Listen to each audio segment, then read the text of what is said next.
But first, we are following COVID money here in the Queen City. Hello and good morning, everybody. I'm Bill McGinty. 3 little-known businesses tucked inside of a nondescript South Charlotte office building. They've collected $14 million in federal pandemic aid, and our Nate Morabito discovered that money is supposed to help support some of the largest country music festivals in the country. He's asking now, where's the money? None of those festivals are here in Charlotte, but federal records show the key players operate out of this building on Carmel Road. The iconic Evening Muse in Nodop is full of life, personality, and history, thanks in large part to its well-known founder, Joe Coolman. It's like a safety net, but we don't take it for granted. The music mainstay is grateful for the almost $240,000 in help the Small Business Administration delivered to the Muse. It's needed to keep the business going.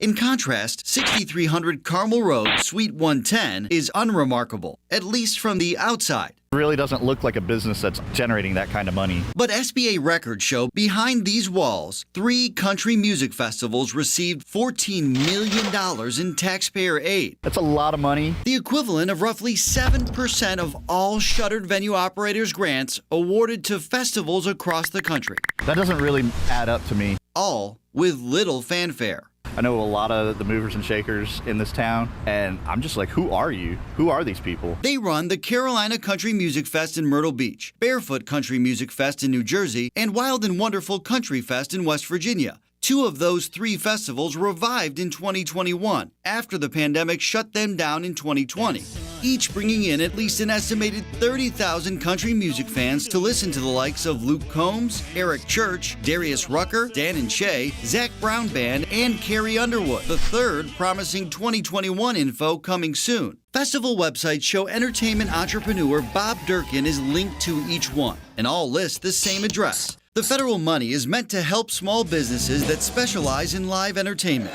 The grants can help with payroll, rent, utilities, and more. It can either be for concert venues, festivals, museums, and even movie theaters. Records show 51 Charlotte businesses qualified for these grants. But Tim Stretton with the Project on Government Oversight says most will never see the government step in and check their receipts. That just, opens the door for waste, fraud, and abuse. Stretton tells us the SBA has pledged to audit every company that received a maximum $10 million award. Of the 51 local businesses, only Barefoot Country Music Fest is among that group. That means the vast majority of the $9.5 billion expended in this program is not going to be audited, and that's a huge red flag.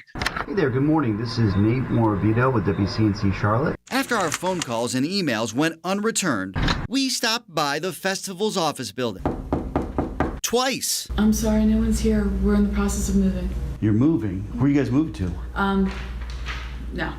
That woman didn't share much, but promised, like the previous worker, to pass along our information. I just want to give them a chance to talk about it because... I'll let somebody know. I'm not accusing these people of doing something wrong. I would just like to know. Coolman says with that much cash flowing through Charlotte, We need to make sure that that money is spent and staying here.